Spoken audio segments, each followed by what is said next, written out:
ক্ষুধার্ত বাঘের সামনে টাটকা মাংস আছে, কিন্তু বাঘ খাচ্ছে না। এই মুহূর্তে আমি তোমার চরম সর্বনাশ করতে পারতাম, তোমার ইজ্জত কেড়ে নিয়ে পৌরুষ দেখাতে পারতাম, কিন্তু না, আমার ভালোবাসার ফুলকে আমি অপবিত্র করতে চাই না। যে পুরুষ তার প্রেমিকার হাত পা বেঁধে তার ভালোবাসা জানাতে এসেছে, তাকে আমি ঘৃণা করি। I hate you!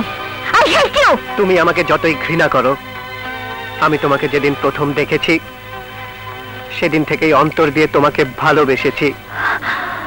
এই ভালোবাসায় কোনো ভাওতা নেই, কোনো ফাঁক নেই, কোনো মিথ্যে নেই তামান্না। এমন পবিত্র নিঃস্বার্থ অন্তর নিংড়ানো ভালোবাসাকে যে প্রত্যাখ্যান করে, জীবনে সে আর কখনো কারো কাছে ভালোবাসা পেতে পারে না। আমার ভালোবাসাকে কোন কষ্টি পাথরে প্রমাণ করতে চাও, করতে পারো, কিন্তু দেখবে কষ্টি পাথরে খাদ আছে, আমার ভালোবাসায় কোনো খাদ নেই। I love you Tamannaah, I love you.